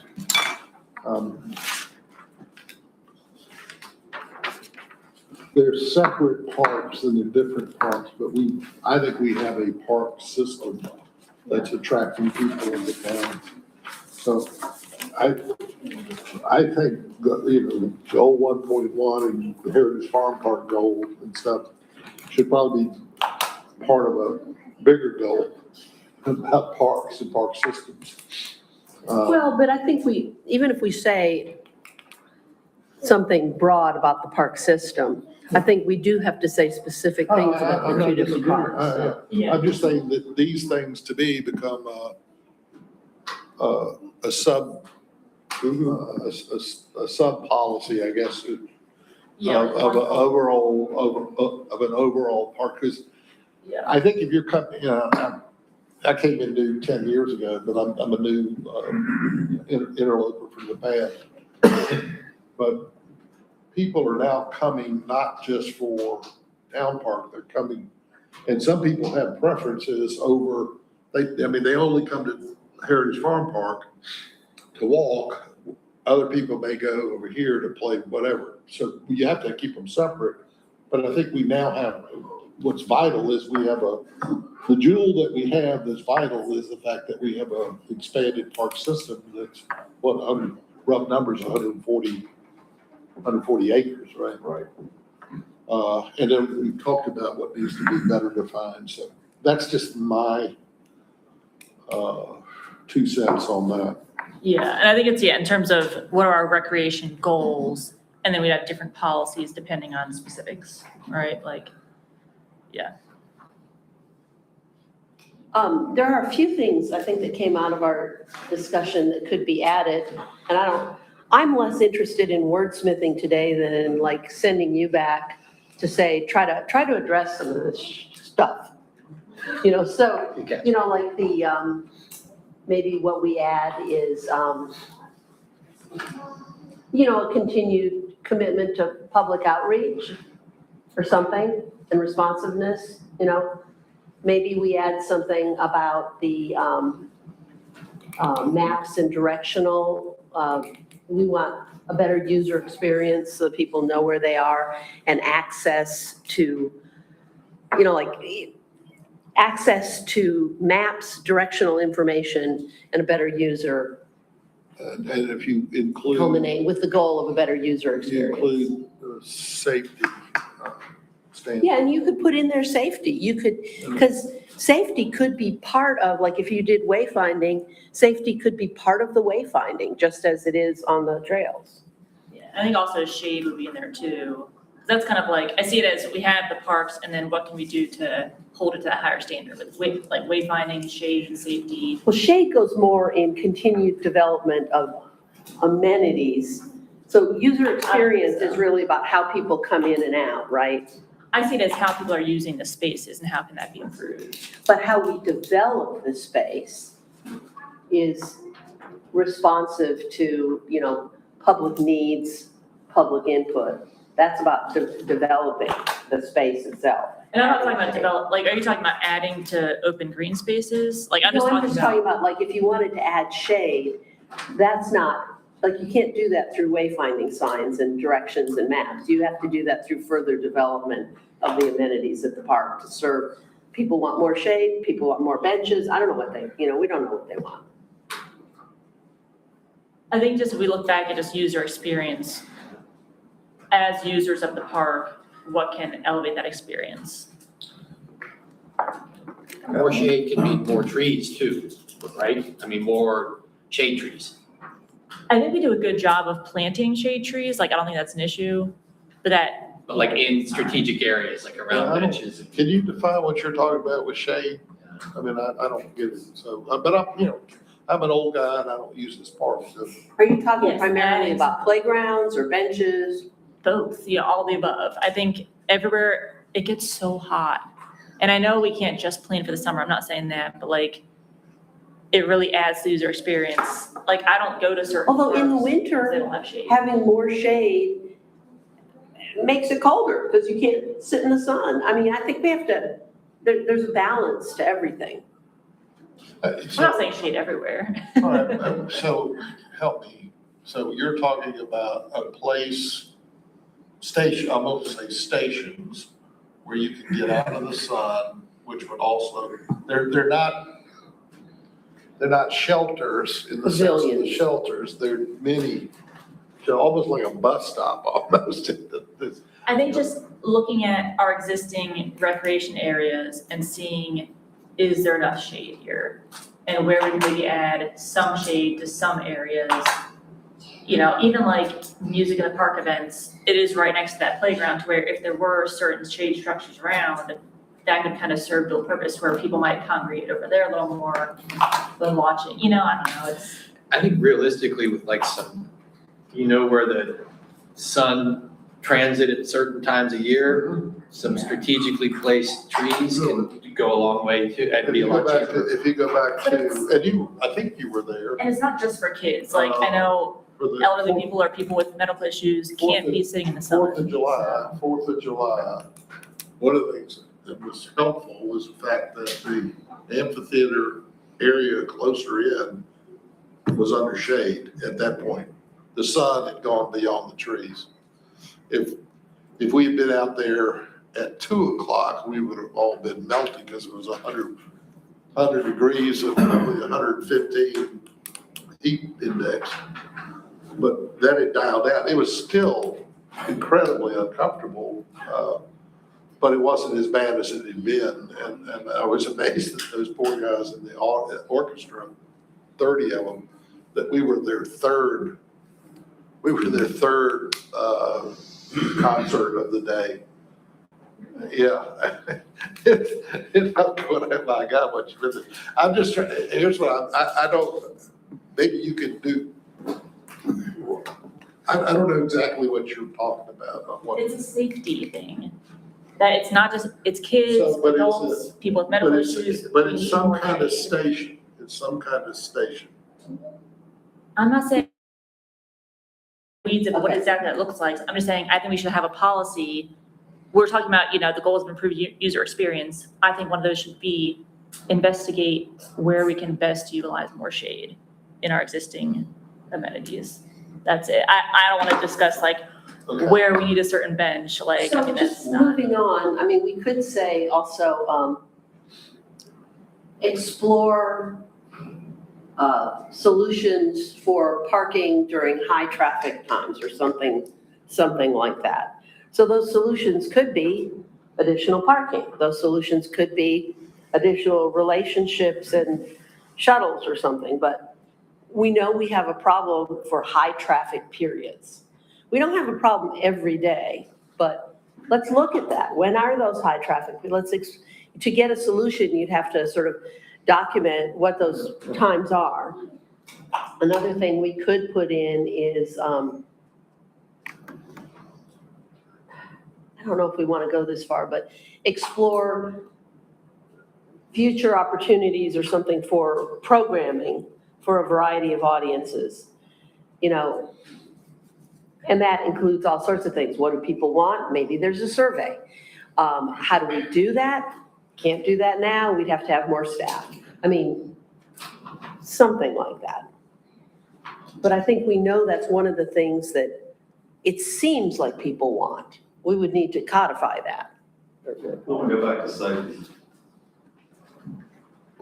Lightning. You play golf before, Brock, and you've been on the golf course when you have that warning.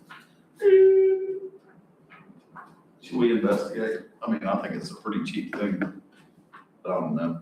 What is it? It's an alarm, It's more when lightning gets a certain point. Usually it's 8 miles away. Something like that. At least it is at Wake Forest Yeah, Stadium. I know I don't think we've ever had anybody struck out here. Well, Hopefully we'd never do. that reminds me of something else that I would love to see in our park that we've talked about is a speaker system throughout the park so that if there is a safety issue, it could go out on the speaker issue. If there is, like fire trucks coming in for a kid, no worries, but a fire truck's coming to help a person who fell or something like that. And all the way to helping with events. So a way to better get the word out on multiple levels within the park Who through would, a I guess, speaker who would system.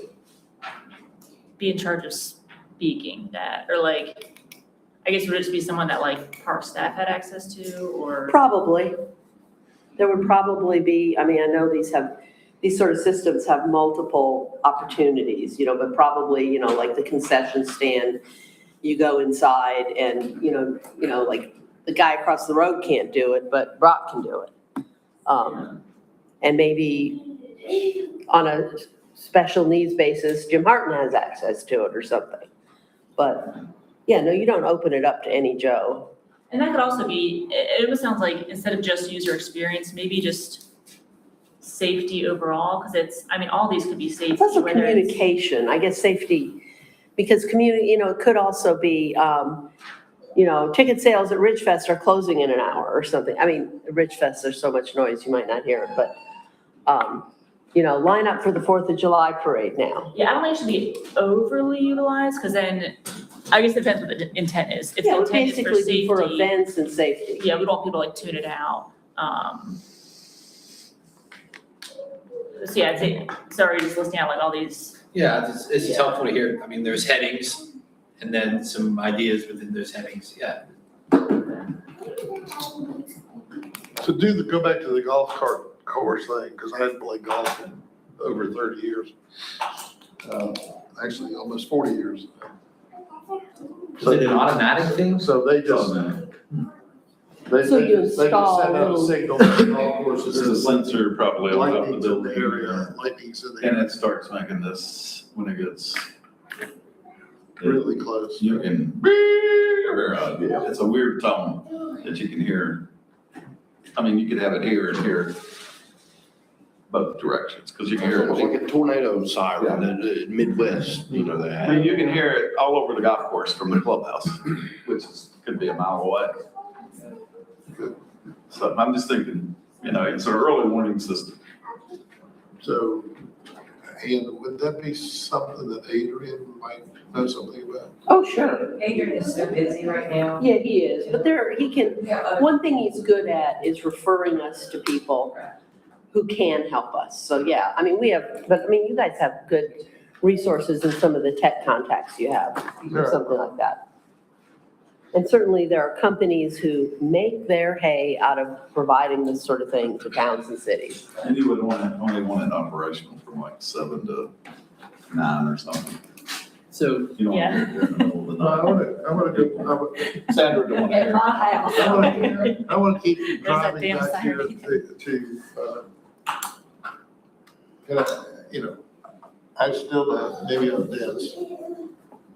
You use the word shade, but what you demonstrated in my head was the need was for a cooler space, but the need was really for ultimately a safety spot. You eventually, older people, someplace to get out of the sun. Yeah. I don't know, I still don't know what that is, but I can, if there was a smaller safety shelter where people could get to get out of the sun if they were, I know that we thought about it. It was wonderful, the 4th of July thing, because we had the fire department guys on top of the hill. We don't have that all the time, right? Music in the park. They were there, and I made mention in the discussion that we're happy to have them, and they're almost all those guys that were up on top of the hill are trained EMT. So if you're distressed, get one of those guys. It's kind of what I said. But if you go back to my grid, maybe along with my grid, if we have identified that maybe if your concept is safety and recovery instead of just shade, maybe that becomes part of the grid, that we identify a couple of spots where we have them in our park in the future, not immediately, but work toward that. And that could maybe be like some of the shaded benches, like obviously we're not gonna shade every bench because that would be super expensive. But maybe there could be, yeah, like certain shaded benches that you go if you're, you know, I don't know, you have a little number on it. But that's where, again, we don't need to get into all the details of how exactly, but I think just saying that that's something that we need to investigate. Well, on like the Heritage Farm Park Master Plan, there are 3 or 4 different spots where they're called small shelters. And I think it's similar to what you're talking about. It's like it's not a picnic table. It's like a place to sit under a shelter. Oh, I didn't realize that. Yeah, it's something to where it's, That's a good point. I think they were at the tennis courts or, no, at the pickleball courts. Yes, That shelter or something. I don't think he's talking about that. I think he's talking about other places in the park.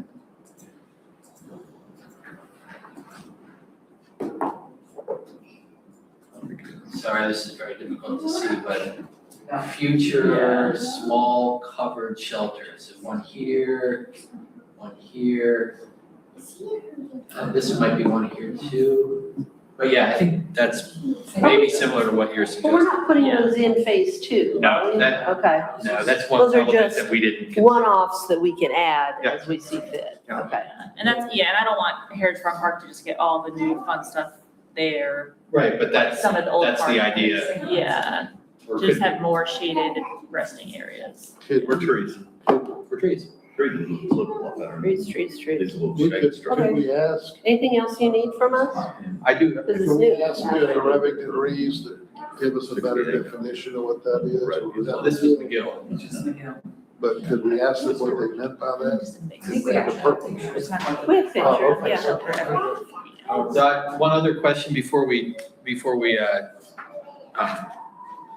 adjourn. So one thing that on the existing strategic plan, we haven't really touched on is policy 1.2.4, which is at the bottom of the first sheet. Evaluate the long-term viability of farming, the open and undeveloped portion of Heritage Farm Park. That's something that's got to be addressed at some point. I would say not evaluate, I would say continue to explore. Because right now, we have a great solution, but one of these days, that solution isn't gonna work anymore. It's either that or you might, if you keep it in agriculture, you might have to contract somebody that's 10 miles away to come in and cut the hay and bale it, and then carry it away and keep that deal.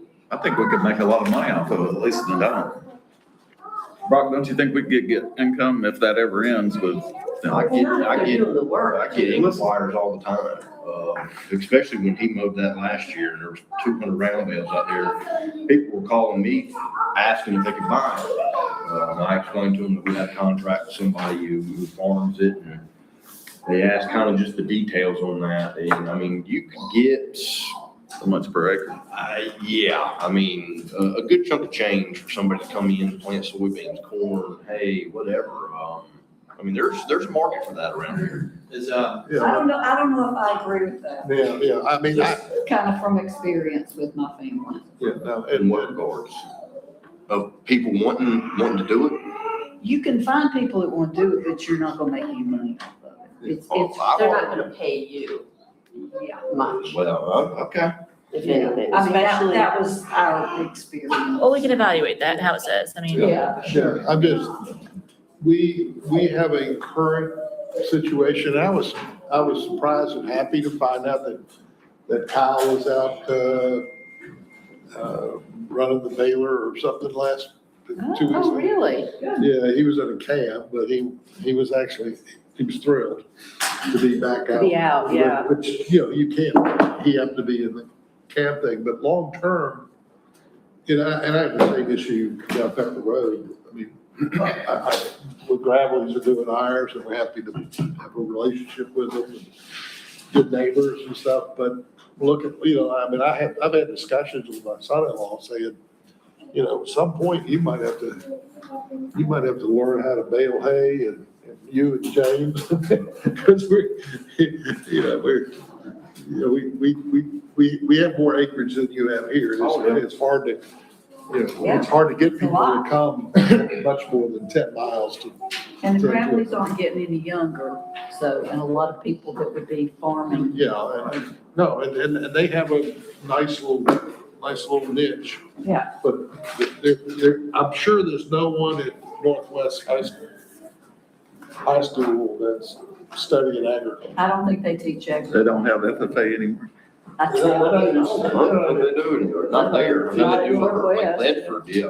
They even teach you turf or golf course management or anything, or should give you anything, but, and I mean, I have, personally, I have that issue, I'm good, I think, for plus or minus 10 years, or maybe my lifetime, but I've been pointing out to my son-in-law, this might be your problem in 10 years, if you're still a farmer. Farming in general, in 10 years is gonna be, that isn't look. Especially in those. Yeah, so I guess what's the plan from here? Is it gonna be, so you'll take this feedback, come up with the draft, and then we'll discuss that via email or just in our next meeting? At the We'll, next meeting, yeah, I'll put Okay. something together with the help of staff and we'll work on the defining the active and passive.